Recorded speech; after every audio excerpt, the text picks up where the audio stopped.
Hey everyone! Welcome back to your channel name, your go-to spot for the latest and greatest in tech.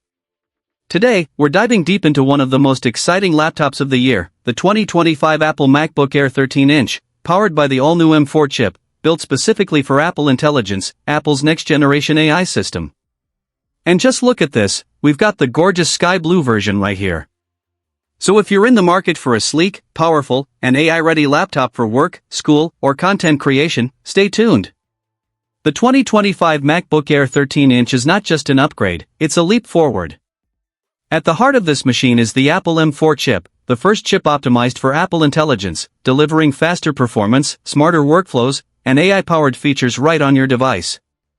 It features a 13.6-inch liquid retina display, bright, vibrant, and super sharp, perfect for everything from creative work to binge-watching your favorite shows. With 16 GB of unified memory and 256 GB SSD storage, multitasking is seamless, apps launch instantly, and performance stays consistently smooth even with heavy workloads. For video calls, you get a 12MP center stage camera, which keeps you perfectly in frame as you move, ideal for Zoom meetings, FaceTime, or virtual presentations. It also includes Touch ID for quick, secure logins and Apple Pay, and the whole package is wrapped in a sleek, ultralight unibody aluminum design that weighs just around 2.7 pounds, about 1.2 kilograms. It's made to go wherever you go. And let's talk about the color. The sky blue finish is absolutely stunning. Subtle, elegant, and refreshingly modern, it's a great way to stand out from the crowd.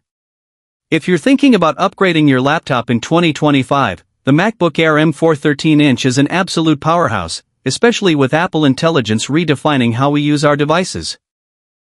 Don't forget to like this video, subscribe to the channel, and hit that notification bell so you never miss an update on the newest tech. Got questions about this MacBook? Drop them in the comments, I'm here to help. Thanks for watching, and I'll see you in the next one.